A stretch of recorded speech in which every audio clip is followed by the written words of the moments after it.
Despite me really liking Captain America Brave New World, I admit it's far from a perfect movie and there's tons of valid criticisms of this film, but there's one main complaint I've seen in over half of the negative reviews that makes absolutely no sense and I honestly need to go on a rant about it. And that one criticism is perfectly showcased in this tweet. No shade to this guy or any of the other countless reviewers that put this in their videos or tweets. I just have to rant about this quickly.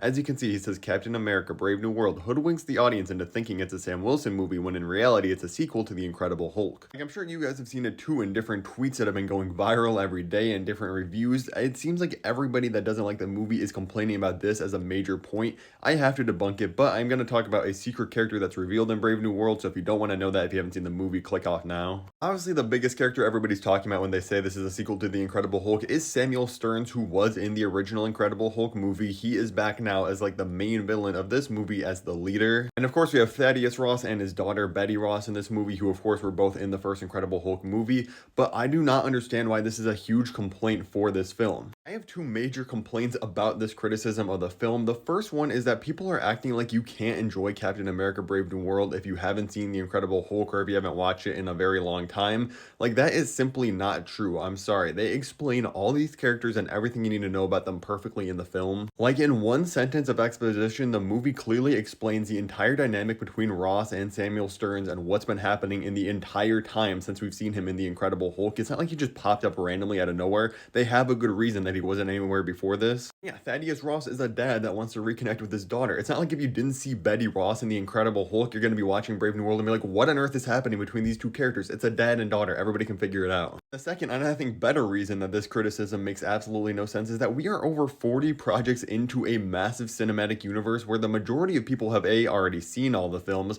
and B, even if you haven't, you expect these characters from movies to show up in other films. That's how this entire universe works. Like, for better or worse, this is how the MCU operates now. Like, there's so many examples of this. Doctor Strange in the Multiverse of Madness is way more of a sequel to WandaVision because of how big of a character Scarlet Witch is than Doctor Strange. Like, we literally abandoned the plotline set up in the post-credit scene of the first Doctor Strange film. Marvel's, again, another movie that didn't get rave reviews, but I didn't see anybody being like, oh my god, this film's like a pseudo-sequel to Miss Marvel and the WandaVision TV show because of the other two Marvel characters in here. People just had other valid complaints about this film. Everybody loves the Guardians trilogy, and between the second and third film, you literally have to take a detour to Infinity War and Endgame, or else the third movie makes absolutely no sense. Is it fine because more people have seen Infinity War than The Incredible Hulk just to have the events carry over in a different film? And to take it even further, look at some of the other absolutely loved movies after Endgame. Spider-Man No Way Home literally has two major characters, not cameos. Andrew and Tobey's Spider-Man are major characters in this film, along with villains from other Spider-Man movies